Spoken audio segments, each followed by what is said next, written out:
Welcome to the Leadership in Law podcast with host Marilyn Jenkins.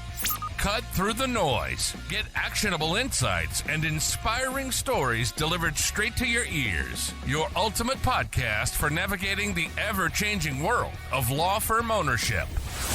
In each episode, we dive deep into the critical topics that matter most to you, from unlocking explosive growth to building a thriving team. We connect you with successful firm leaders and industry experts who share their proven strategies and hard-won wisdom. So, whether you're a seasoned leader or just starting your journey as a law firm owner, the Leadership in Law podcast is here to equip you with the knowledge and tools you need to build a successful and fulfilling legal practice.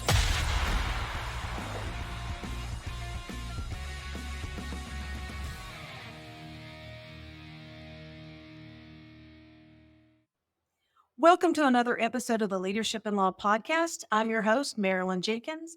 Please join me in welcoming my guest, Peterson Tavil, to the show today. Peterson is a licensed attorney in the state of Florida. He graduated magna cum laude from the Inter-American University of Puerto Rico School of Law in 2019. He studied Roman law and international law from the University of Oxford in 2018. He obtained both his bachelor in legal studies and specialization in criminal law and individual liberties in 2013, and a master in criminal justice from the University of Central Florida in 2021. After passing the bar, Mr. Tavil worked as a prosecutor for the Ninth Judicial Circuit of Florida, where he handled misdemeanor, juvenile, and felony cases.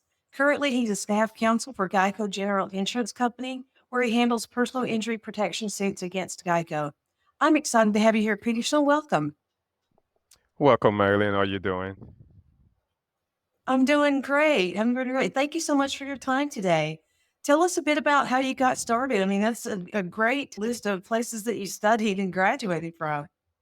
Yeah, so after I left Haiti in 2009, I wanted to come to the United States to pursue my education. And my family is big on education.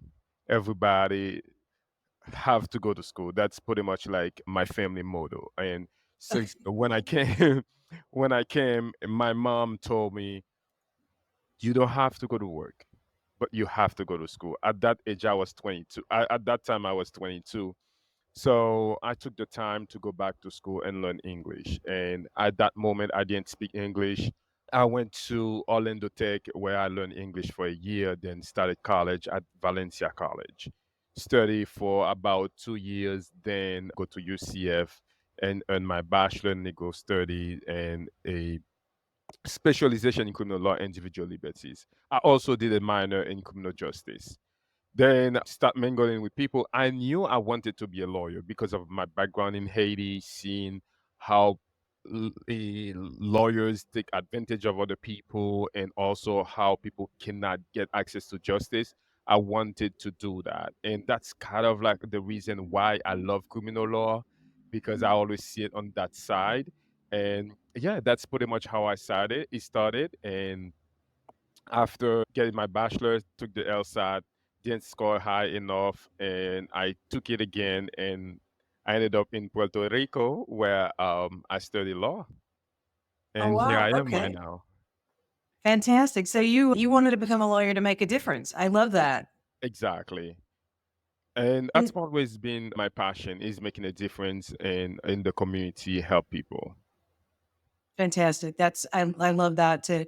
Yeah, I talked to a lot of attorneys that something that happened in their childhood made them want to be attorneys as an adult. So that's inspiring. I love to hear that.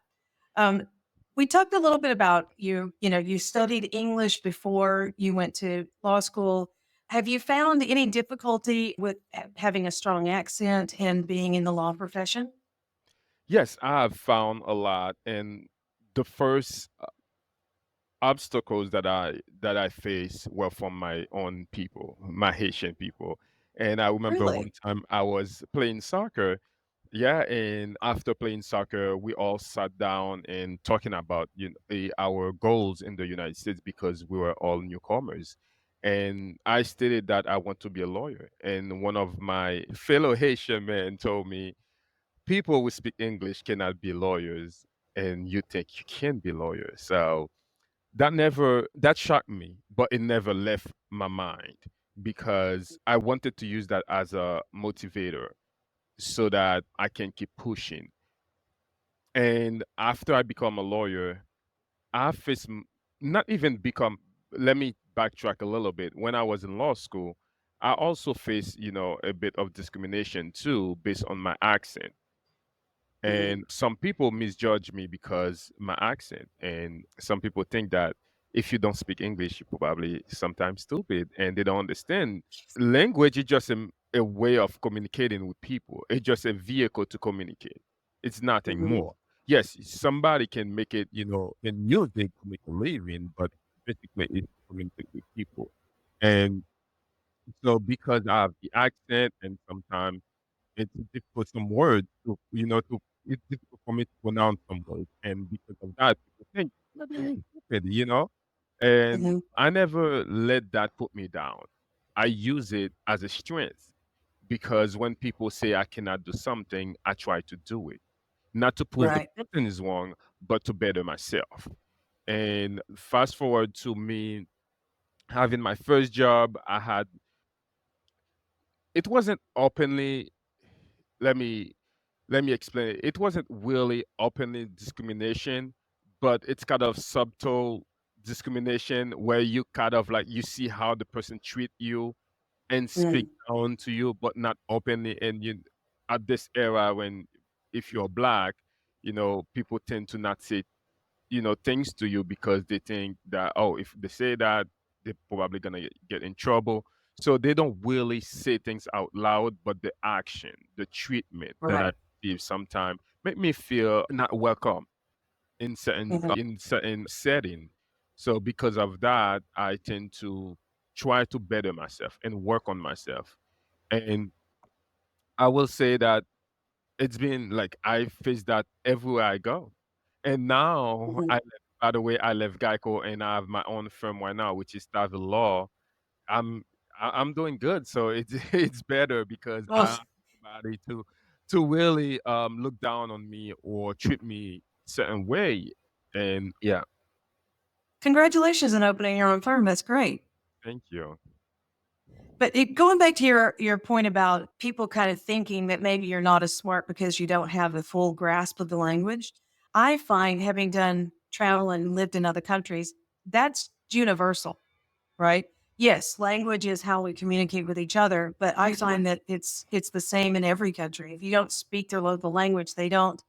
Well, some not. I can't do it with a broad brushstroke, but it does happen. They just kind of, you know, talk very simply to you or don't have big expectations. But I do love that you took those criticisms in the beginning as challenges and you rose above those. Talk a little bit about, so you're no longer in the corporate environment. You started your own firm. What did you learn in the corporate environment that helped you prepare for and then move out and do your own, become your own firm? So the first thing I learned is that you just a piece of the puzzle.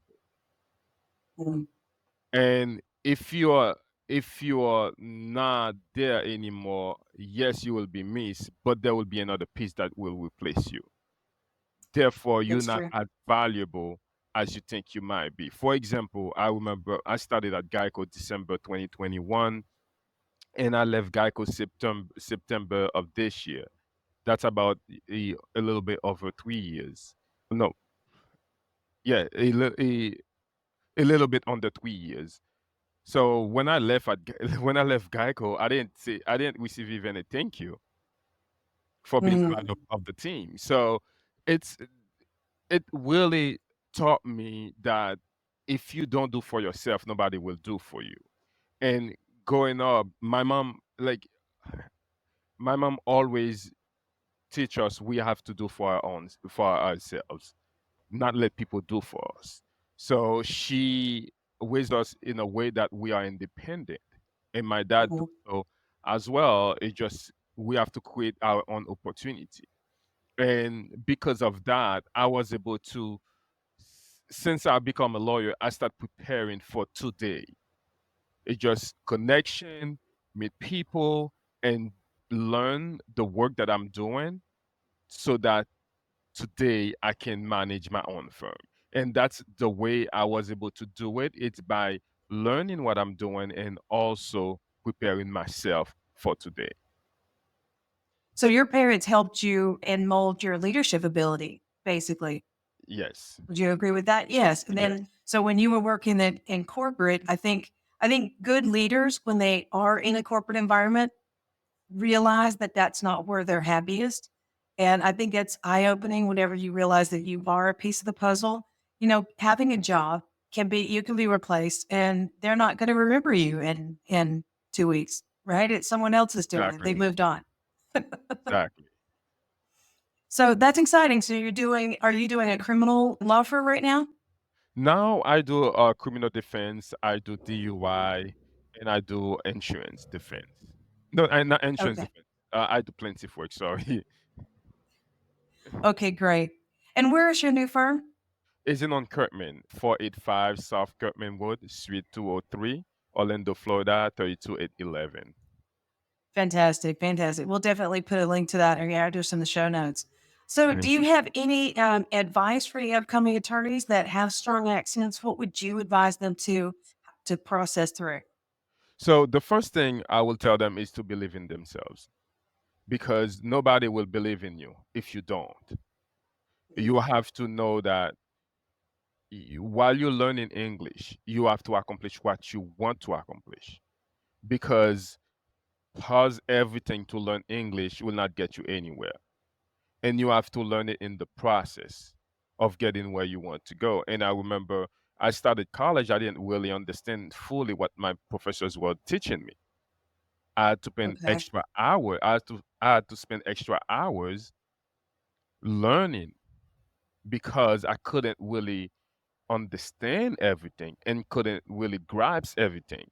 But if somebody you feel like you have a strong accent, you're just new to this country, just focus on yourself. Don't focus on Mhm. other people. And one of the things that worked for me is that I was able to turn off the negativity and turn on the Okay. positivity.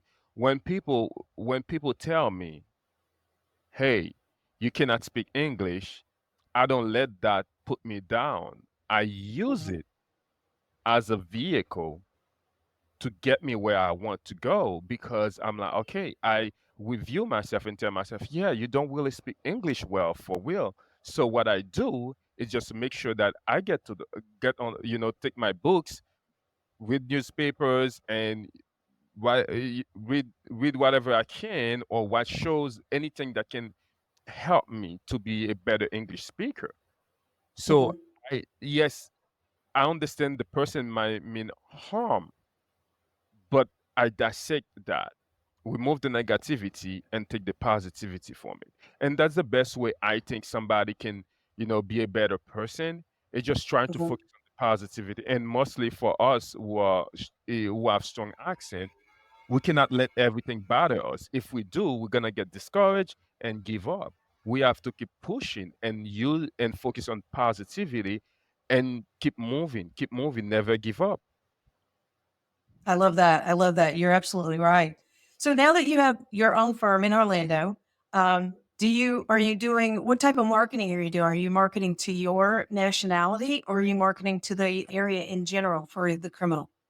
So I market in general because I don't limit myself. As a lawyer, I don't limit myself. And I'm not working for only the Haitian people. I'm working for everyone who's in this country. So whether Spanish, American, white American, black American, Haitian, Asian, wherever you are, because what matters is just me helping represent And I wherever asked you that are. question because, yeah, and I asked that question because of some, especially like when you look at immigration, some attorneys will actually market to a specific section of the community because they have that, the language there that's very helpful and it's easier, to get maybe underrepresented people. So that's why I asked that question. So that's pretty exciting. I'm excited for where you are as far as starting your new firm and all the experience you have and that you're inspiring and bringing up, the leadership, and I hope your firm grows and that you can continue to outreach and be an inspiration for new attorneys coming into the country. Thank you. It's been wonderful talking to you. I know the listeners may want to reach out to you or follow you online. So where can people reach you? Yeah, so I have Instagram at the Haitian Esquire. They can follow me, and Facebook Peterson Wash, and I have Twitter's Peterson Tavil. Yeah, that's the only. I'm not a big social media person. I need to get in social media so I can promote the firm, but I'm not a big one. So yeah, if they follow me on Instagram at the Haitian Esquire and Facebook Peterson Wash and LinkedIn Peterson Tavil. Okay, perfect. I'll make sure that those links are in the show notes as well. And again, thank you for your time today. This has been great, and I wish you great luck. Thank you, Marilyn. It was a pleasure. Thanks for joining me today for this episode. As we wrap up, I'd love for you to do two things. First, subscribe to this podcast so you don't miss an episode. And if you find value here, I'd love it if you would rate it and review it. That really does make a difference in helping other people to discover this podcast. Second, you can connect with me on LinkedIn to keep up with what I'm currently learning and thinking about. And if you're ready to take the next step with a digital strategist to help you grow your law firm, I'd be honored to help you. Just go to lawmarketingzone.com to book a call with me. Stay tuned for our next episode next week. Until then, as always, thanks for listening to Leadership in Law Podcast, and be sure to subscribe wherever you listen to podcasts so you don't miss the next episode. Thanks for joining us on another episode of the Leadership in Law Podcast. Remember, you're not alone on this journey. There's a whole community of law firm owners out there facing similar challenges and striving for the same success. Head over to our website at lawmarketingzone.com. From there, connect with other listeners, access valuable resources, and stay up to date on the latest episodes. Don't forget to subscribe and leave us a review on your favorite podcast platform. Until next time, keep leading with vision and keep growing your firm.